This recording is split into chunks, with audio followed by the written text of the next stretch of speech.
Olá, querido irmão, querida irmã, seja bem-vindo ao nosso programa O Pão da Palavra, no qual nós meditamos a Palavra de Deus proclamada neste domingo. Estamos celebrando o 23º domingo do tempo comum. Temos como Palavra de Deus, Sabedoria, capítulo 9, versículo 13 a 18, um trechinho do Salmo 89, 90, um trecho da carta de São Paulo a Filemon, dos versículos 9, 10 até 17, e Lucas capítulo 14, versículo 25 a 33.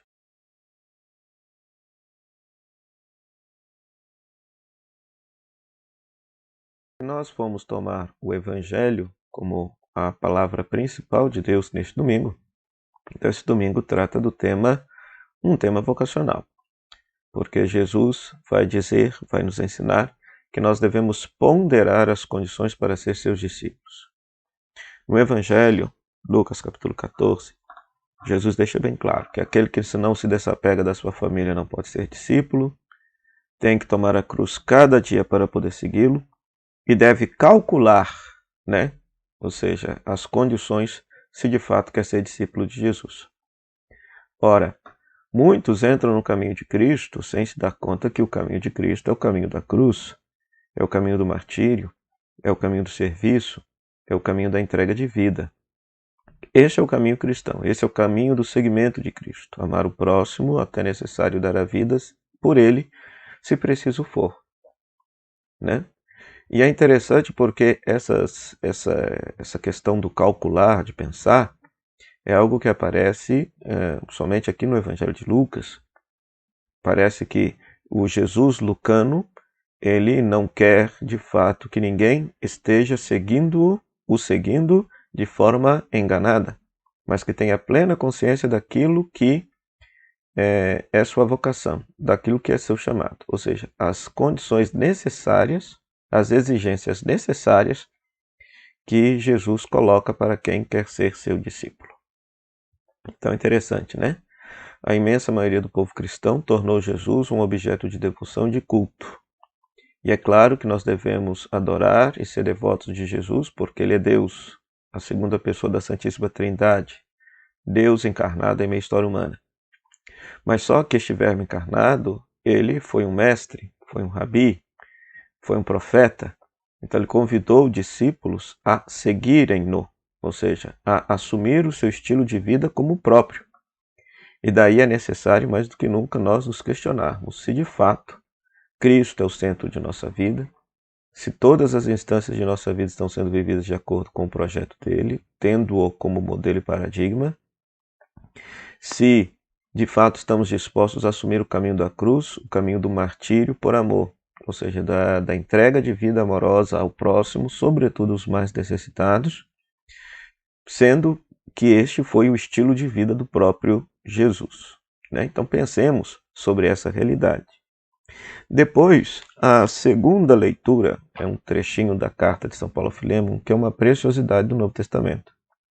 No tempo dos discípulos de Cristo, os apóstolos, no tempo de Paulo, a escravidão era algo absolutamente natural. Algo absolutamente natural.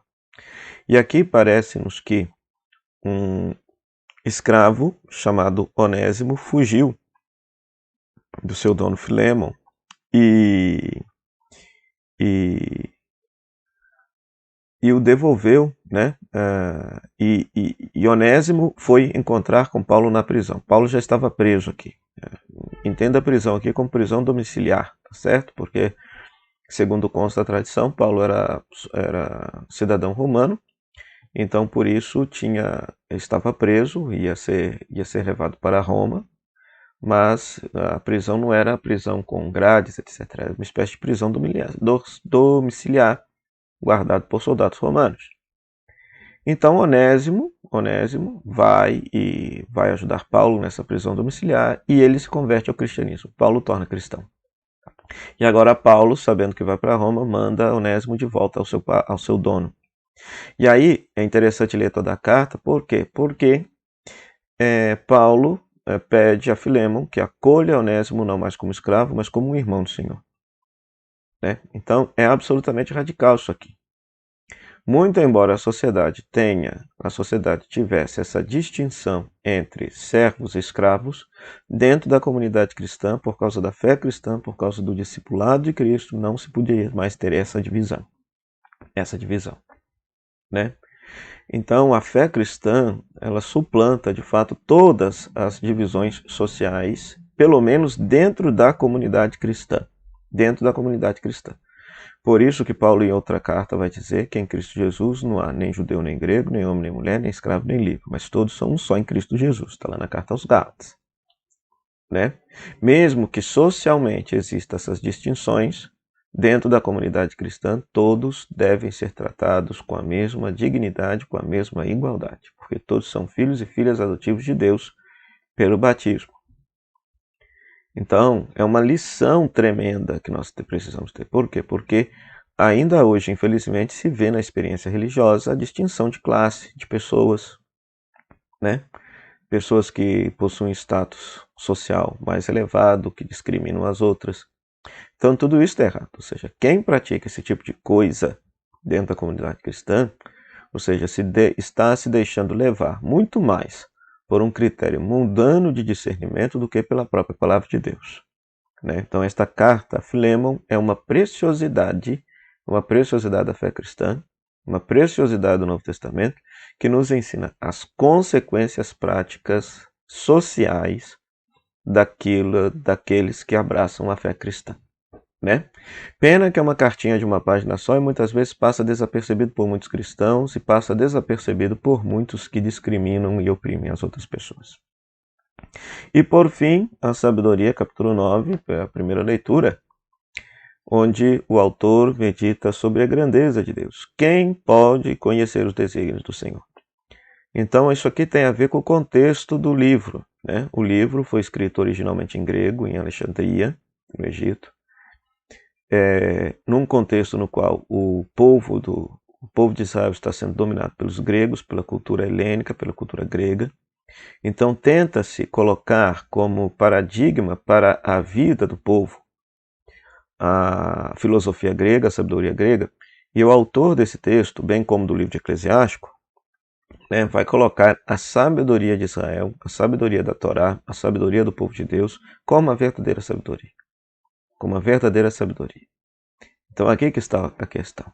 Não é a sabedoria racional, filosófica, inferencial, que é a verdadeira sabedoria. A verdadeira sabedoria desce do céu, desce do alto, é dada por Deus.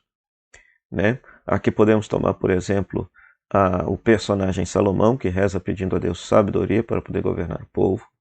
Muito embora a própria história mostre que ele não foi de fato um rei sábio, porque ele se deixou levar pela idolatria. Né? Mas para ilustrar que a verdadeira sabedoria vem de Deus. A verdadeira sabedoria brota no coração humano, ou seja, esta vida com o sabor de Deus brota na existência humana quando este se abre à relação com Deus, à transcendência. Não é mera inferência racional, não é mera especulação intelectual, mas abertura à graça de Deus que nos ilumina e que conduz e dá sentido à nossa vida. Então a primeira leitura nos ensina que do ponto de vista racional nós sempre devemos ser humildes e sempre considerar que Deus e sua sabedoria são maiores do que todo e qualquer conhecimento ou ciência humana. Isso não significa desprezar a ciência humana, todo conhecimento humano que é produzido, que é descoberto de forma legítima, de forma científica. Não é desprezar nada disso, mas é usar tudo isso segundo a sabedoria divina, pois como nos ensina São João Paulo II, a fé e a razão são as duas asas que nos conduzem rumo à comunhão com Deus. Então peçamos ao Senhor, nesse 23º domingo do tempo comum, a graça de nos abrirmos à ação de Deus em nossa vida para termos a sabedoria do alto, experimentarmos a sabedoria de Deus em toda a nossa conduta, que nós possamos trabalhar efetivamente nas nossas comunidades cristãs para que não haja distinção de pessoas, de classes sociais dentro da comunidade cristã e a partir da comunidade cristã trabalhar para que a sociedade seja mais justa e fraterna e que não haja distinção de pessoas e que nós, seriamente, no decorrer de nossa vida cristã, que a gente possa discernir se nós de fato somos discípulos de Jesus ou não. Se nós estamos abraçando com radicalidade as exigências que Cristo nos faz para sermos seus discípulos e discípulas. Para isso, peçamos ao Senhor que nos abençoe.